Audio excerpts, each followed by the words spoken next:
Nutricionistas. E como trabalhamos educação? Educação em toda a sua extensão, em toda a sua grandiosidade. Hoje nós temos aqui uma convidada muito especial, uma menina muito bonita e que tem me auxiliado aí numa educação muito importante, que é a educação alimentar. E eu tenho a honra de receber aqui hoje a doutora Maísa Pacheco, que é nutricionista. Boa tarde, doutora Maísa. Boa tarde, ouvintes da Rádio Manchester, boa tarde, professora Geli. Obrigada pela oportunidade de estar aqui hoje com vocês para a gente falar um pouquinho para os ouvintes sobre a educação alimentar. É um assunto muito importante, muito recorrente, né? Eu permita-me chamar de Maísa, a gente chama até de Maisinha, mas vamos chamá-la de Maísa. É um assunto muito recorrente, Maísa, porque hoje nós temos aí muitas pesquisas em que é mostrada aí uma quantidade muito grande de obesos, não só no Brasil, mas em várias partes do mundo. E muitas pessoas fazem alguns regimes, alguns regimes da moda, né? Mas não tem essa educação alimentar. Então, sem dúvida nenhuma, é um assunto muito recorrente. E eu gostaria de saber de você o que o nutricionista pode fazer, qual que é o papel do nutricionista nessa educação ou reeducação alimentar. Então, as pessoas precisam conscientizar que é preciso mudar os hábitos, ter os hábitos alimentares mais saudáveis. Eles começam desde a infância, né, e vai para a vida adulta, e muitas vezes as pessoas não mudam e continuam com essa alimentação errônea. Então, vem vindo hoje em dia, está uma epidemia mundial, a obesidade, as doenças crônicas não transmissíveis, no caso a diabetes, hipertensão, comprometimento cardíaco, né, a própria obesidade. Então, as pessoas precisam melhorar os hábitos saudáveis para não adquirir essas doenças no futuro.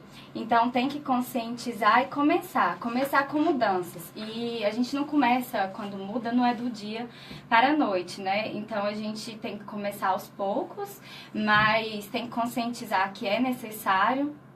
Então, começar, por exemplo, a pessoa toma muito refrigerante, tirar o refrigerante, que sabe que faz mal, cortar os doces, né? O excesso de carboidrato simples.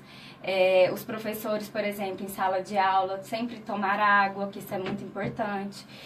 Ter uma garrafinha de água, sempre estar carregando. Os lanchinhos da escola, às vezes chegam, não dá tempo de levar o lanche.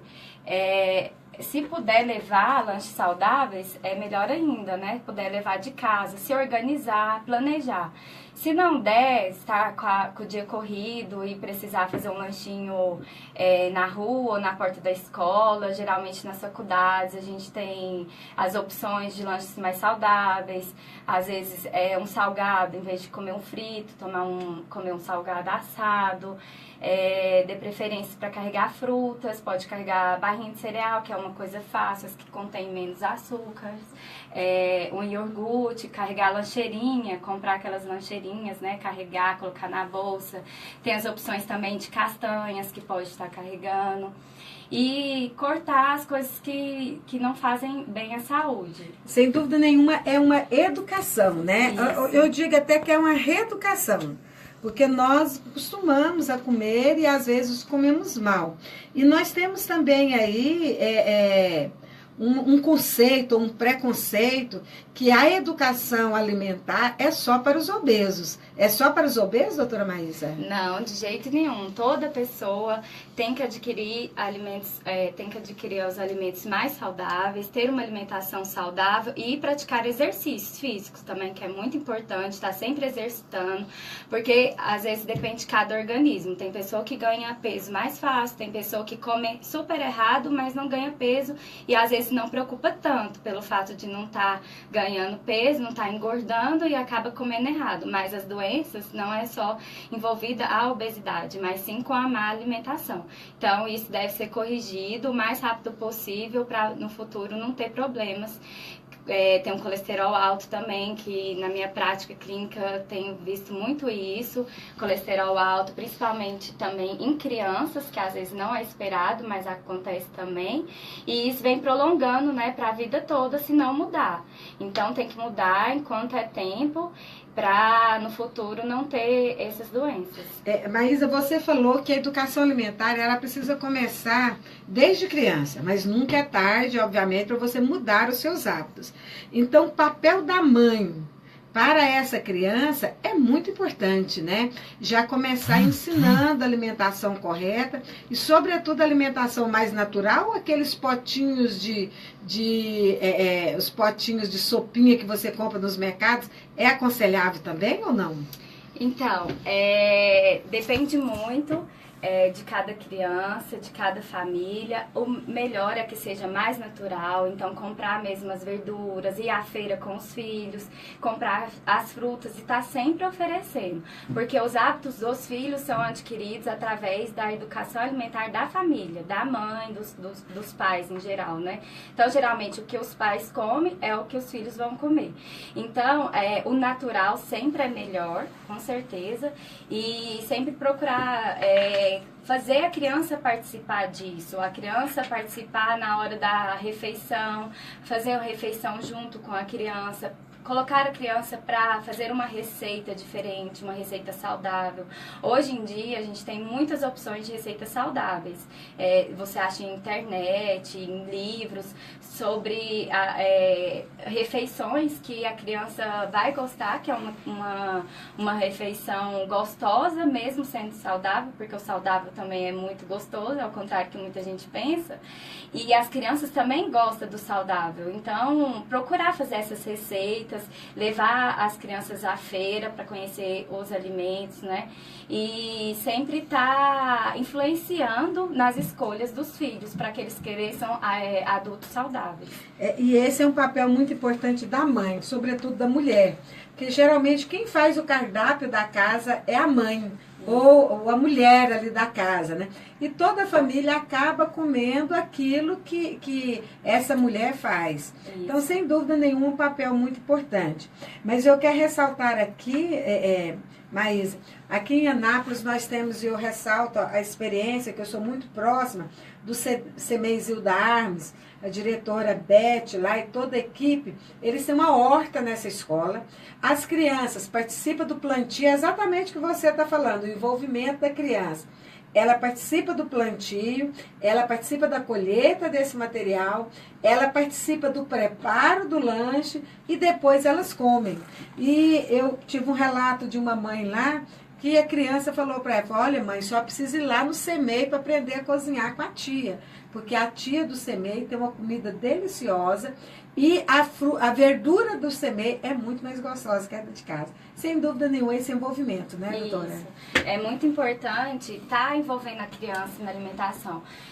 Às vezes, por exemplo, vai fazer uma vitamina de fruta, chama a criança, faça junto com ela.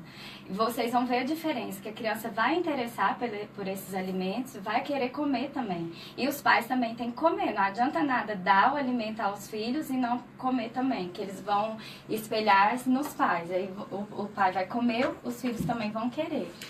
Você falou mais a respeito do refrigerante. Nós ouvimos muito que refrigerante é um veneno, diga-se assim, né? Que é muito prejudicial à saúde. E com relação às crianças que gostam aí do refrigerante, eu posso servir um suco para a criança e tomar um refrigerante à mesa? Então, o refrigerante, eu acho que todo mundo aqui sabe, né, a maioria da população, que é uma coisa que não é saudável, né, não é uma bebida saudável, principalmente para a criança. Então, sempre dá preferência para sucos naturais, de sucos da fruta, até os de polpa pode usar também. E, às vezes, fazer esse suco com a criança e servir à mesa para a criança. Agora, se o adulto tomar refrigerante, com certeza vai influenciar o filho a tomar também. Você falou de refrigerante, que é um alimento não muito saudável. Que outros alimentos que nós temos o costume de comer aí no dia a dia e que você poderia falar para mim assim, olha, é preferível que você não coma esse tipo de alimento? Nós temos refrigerante, os sucos de caixinha, as frituras, os alimentos pré-prontos, que no caso, aqueles congelados que você compra, coloca no freezer de casa e coloca para assar. tem aqueles macarrão instantâneo também, que não é legal. Então, dá preferência sempre pro natural mesmo, fazer um macarrão com o tomate mesmo, fazer um molho de tomate, fazer o suco da fruta, salgados assados, fazer as receitas saudáveis. O arroz, o feijão, se é saudável, as verduras, né, em geral, as frutas. E os industrializados é bom sempre evitar. E uma coisa muito importante é estar sempre lendo os rótulos dos alimentos. Nos rótulos tem a parte dos ingredientes, que dá para verificar tudo que está lá, tudo que contém no alimento. Então, quanto menos ingrediente, melhor vai ser o alimento. Isso é importante verificar. Mas você falou aí do arroz e do feijão. O arroz e o feijão é o prato de todos nós brasileiros, sobretudo nós goianos. Como eu sinto falta desse arroz e feijão. É permitido, numa reeducação alimentar e até no regime, nós comemos o arroz e o feijão? Claro, é sim, principalmente para as crianças. Então, é um composto de carboidrato, de proteína também, que tem no feijão, e dá energia, né, para as crianças. O adulto também pode comer, depende só da quantidade que vai comer. Então, nada de exagero, nenhum alimento podemos exagerar. E tem muita gente tirando, né, o arroz das refeições por conta de achar que é o carboidrato, que vai engordar. Mas se a quantidade for uma quantidade ideal para você, por isso que é importante procurar um nutricionista, essa quantidade não vai te fazer mal, mas é permitido sim comer esses alimentos. E essa quantidade, mas é de pessoa para pessoa? Isso. É de pessoa, cada pessoa tem a sua particularidade, o nutricionista ali no exame é que vai dosar essa quantidade a cada um. Isso, através da avaliação que o nutricionista faz, a gente verifica o peso, a altura da pessoa, os hábitos alimentares, como que é. Através disso a gente monta um plano alimentar. E também o dia a dia da pessoa. Não adianta nada a gente passar alimentos que a pessoa não tem costume de comer ou que não vai comer e a pessoa pegar a dieta e não seguir. Então tem que ser alimentos que é de costume. E aos poucos a gente vai colocando melhores alimentos na vida do paciente, ele vai descobrindo, mas igual eu falei, as dietas que a gente começa aos poucos, controlando a alimentação, elas são mais eficazes do que dietas da moda, dietas que você vai fazer um mês e depois não vai fazer mais, vai perder o tanto de peso que queria perder e depois volta com os hábitos alimentares antigos, isso não vai resolver. Então tem que mudar, prolongar para a vida toda, ter hábitos alimentares mais saudáveis e nas quantidades corretas para cada pessoa. Mas aí vira aquele efeito sanfona que nós falamos, né? Engorda, eu sofro desse mal. Engorda e emagrece. Isso não me pertence mais, mas você falou aí também da quantidade. Nós temos assim uma ideia que, por exemplo, as verduras cruas, eu posso comer o tanto que eu quiser. Eu posso comer o tanto que eu quiser, o tanto que couber, né, no meu estômago, eu posso comer ou é bom eu ter um limite também nessas verduras, nesses legumes crus? Então, a questão de verduras, eu falo para meus pacientes, é muito difícil uma pessoa exagerar na verdura, né? E, assim, as verduras cozidas, alguns alimentos cozidos, eles têm um pouco mais de caloria do que os alimentos crus, tipo o alface, né, o tomate, repolho, esses alimentos você pode consumir. É melhor você consumir no almoço um prato de salada com os outros alimentos do que consumir mais arroz, feijão e carne e pouca verdura. Então, tudo tem que ser no controle, né? Tudo a gente tem que comer uma quantidade sem exageros, mas a questão de verdura e salada pode estar exagerando um pouquinho, que eu acho difícil a pessoa exagerar muito nisso. Então, se comer uma quantidade boa, né, que vai saciar, às vezes vai evitar a pessoa de comer mais outros alimentos que possam engordar. Eu falo assim, Maísa, eu amo salada. A gente precisa acreditar nesse amor para que a gente possa comer bastante salada, né? Mas, Maísa, eu queria também que você falasse alguma coisa para nós sobre o sal. Tantas pessoas falam, o sal faz mal, o sal em excesso faz mal. O que você tem para poder falar para nós do sal?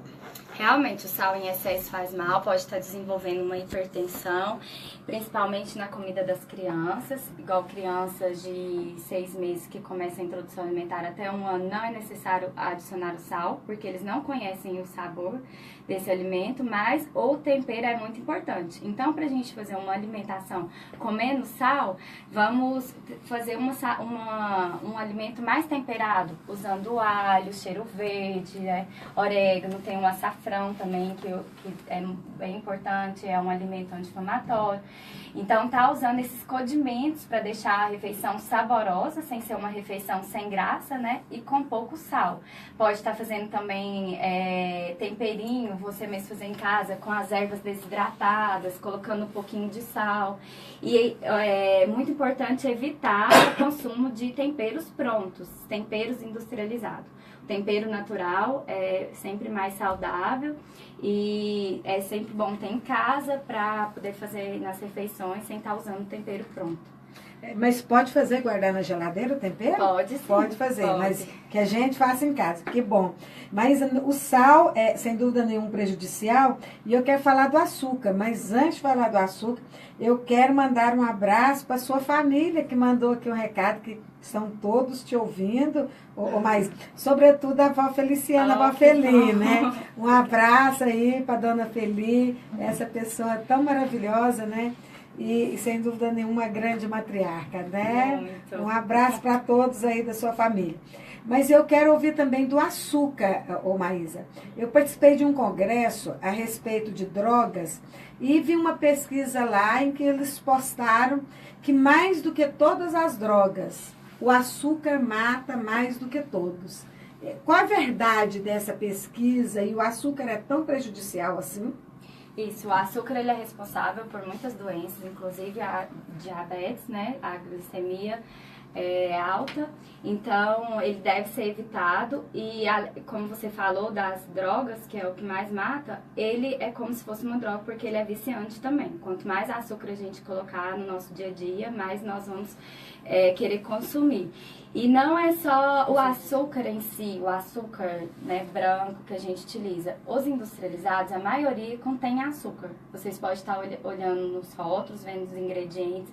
Por exemplo, bolacha de água e sal, ela pode conter açúcar também. Então, é um consumo, quando você vai ver o consumo no seu dia, você consumiu muito açúcar sem perceber que estava consumindo. Então, tá nos alimentos refinados, na farinha branca, isso tudo contribui para o excesso do açúcar que você consome por dia. Então, os doces em gerais, isso tudo deve ser evitado para não prejudicar a sua saúde. Meu Deus, então o açúcar está em quase tudo, isso, né, Maísa? Por isso essa quantidade de doenças, sem dúvida nenhuma, provenientes do uso do açúcar, né? E nós trocamos o açúcar pelo adoçante. Tem alguma restrição quanto ao adoçante? O adoçante, nós temos o adoçante natural e temos o adoçante industrializado, que no caso nós temos o stevia e o xilitol, que são os adoçantes mais naturais. Então, esses adoçantes são mais indicados. Doutora Maísa, mas como nós estamos falando para professores, isso, e esse programa é destinado aos professores, que sugestão você dá para aquele professor que vai para a escola de manhã? Você já falou alguma coisa, mas quero repetir. Vai para a escola de manhã, dá 4 horas de aula, aí vai para casa correndo, almoça correndo e volta para mais 4 horas de aula e às vezes ainda dá aula no turno noturno. Que sugestão você dá para esse meu amigo professor? Então, professores, nos intervalos das aulas, nos intervalos de uma escola para outra, né? Procurar carregar, compre uma lancheira, tenha a lancheira em mãos, porque se vocês ficarem um intervalo muito grande sem se alimentar, pode ser que nas principais refeições vocês vão estar com mais fome e comerem mais. Então, se você tiver esses lanchinhos, né, como um escape ali, você vai poder se alimentar e quando for almoçar, jantar, não vai comer tanto. Às vezes eu atendo professores que falam que à noite é a hora que sente mais fome. Provavelmente é porque ficou o dia todo sem se alimentar, sem comer direito e à noite acaba acaba comendo tudo que não comeu. Então, sempre tem que planejar, organizar, ir ao mercado, comprar as coisas necessárias para a dieta, né? Comprar frutas, deixar a fruta fácil. Tem muitas frutas que é fácil de carregar, como banana, maçã, pera, mexerica, uva, morango. Tem muitas opções, pode estar carregando esses lanchinhos. As castanhas também, que é muito fácil, porque elas são ricas em gorduras boas. Amêndoas, castanha do Pará, castanha de caju, colocar dentro da bolsa, deixar às vezes no carro protegido do sol e ter essa facilidade para não estar comendo outras coisas, tipo o salgado frito da lanchonete. Na maioria das lanchonetes tem salada de fruta, pode estar tendo essa opção também. Às vezes nas faculdades... Sem açúcar, né? Sem açúcar. Nas faculdades, churrasquinho também é bem-vindo, né? Uma correria, tá ali comer um churrasquinho com vinagrete. E quando for comer salgado, dê preferência para os salgados assados. Mas nós, às vezes tem alguma professora que fala assim, mas se eu comer só isso, se eu comer só esse tipo de alimento, eu vou ficar fraco. Vai ficar fraco ou vai dar mais energia, alimentação correta? A alimentação correta com certeza vai dar mais energia. O importante é se alimentar bem e ter alimentos saudáveis. Não adianta comer pouco, alimentos... Às vezes tem gente que fala, eu comi no almoço só salada e carne, janta eu só como salada e carne e não emagreço. Então não adianta comer só esses alimentos, comer pouco e não comer corretamente, as quantidades corretas para o seu organismo. Então cada pessoa é de um jeito, cada pessoa necessita de uma quantidade de alimentos. Então é muito importante estar procurando um nutricionista para ver a sua necessidade, né, e encaixar um plano alimentar no seu dia a dia. Existe realmente o dia do lixo alimentar? Então, existe sim. É muito difícil a pessoa seguir todos os dias certinho, corretamente a dieta. Muita gente dá as escapulidinhas. Então, umas escapulidinhas uma vez ou outra, não tem jeito, né? Isso acontece. E quando for escapulir, é só não exagerar, achar que é o dia do lixo e comer o mundo, né? Tem que comer sem exagero, na quantidade boa, assim, uma quantidade que vai te satisfazer, sem exagerar mesmo, porque se exagerar um dia sim, outro dia não vai conseguir o vai exagerando. Eu achei interessante que o açúcar é viciante. Isso. E realmente, se você come doce um dia, no outro dia você quer mais doce e assim vai indo, né? Mas a gente queria perguntar. Estão perguntando a respeito do cafezinho. E o cafezinho, Maísa? O cafezinho. É o nosso sonoplasta aqui que está perguntando. E o cafezinho? O cafezinho é saudável, pode estar tomando também. E tem que ter cuidado como que é adoçado, né? Tipo, quantas xícaras de café você toma por dia? Essa quantidade tem açúcar? Esse café tem açúcar? Porque a pessoa toma 10 cafezinhos por dia com açúcar. Aí já tá aumentando a caloria da sua dieta. Então tem que ter cuidado com isso. Infelizmente, sala de aula tem hora para começar e hora para terminar, mas eu recebo aqui mais um paciente seu, Jorge, tá mandando um abraço. Obrigada. E eu quero te falar, se alguém quiser mais informações, quiser conversar mais sobre essa reeducação alimentar, encontre a doutora Maísa onde? Eu atendo na Clínica Master, fica na Tonico de Pina, o telefone é 3702-6266. 3702? 6266. 6266. Então, se alguém quiser alguma orientação mais de perto com a doutora Maísa, é só procurar nesse telefone, né? Eu atendo plano de saúde particular também. Que coisa boa. Doutora Maísa, eu quero te agradecer. Eu estou nessa luta, né? E sendo orientada também pela doutora Maísa, no sentido de buscar uma reeducação alimentar. Eu acredito que nós somos, assim, um depósito daquilo que nós alimentamos. O nosso corpo é isso. E sem dúvida nenhuma nós precisamos, e principalmente a vida atarefada nossa do dia a dia, nós precisamos dessa educação. Por isso a importância de você estar aqui e de todos os nutricionistas. E eu quero mandar um abraço muito carinhoso para todos os nutricionistas de Anápolis e também as nutrólogas, né? Eu tenho a doutora Érica, que eu também amo de paixão. Mandar um abraço a todos vocês e agradecer. Muito obrigada, doutora Maísa, por sua presença aqui. Eu que agradeço o convite. Para nós foi uma honra, né? E eu quero deixar um abraço carinhoso a todos os nossos professores. Eu espero ter contribuído um pouco para a educação alimentar de todos nós, com a doutora Maísa. E na próxima semana, já Semana da Pátria, nós vamos estar aqui falando um pouco sobre os símbolos da pátria, sobre o nosso amor a essa pátria amada. Por isso eu convido você para estar conosco na próxima terça-feira em mais uma sala de aula com a professora Geli. Até lá, em nome de Jesus.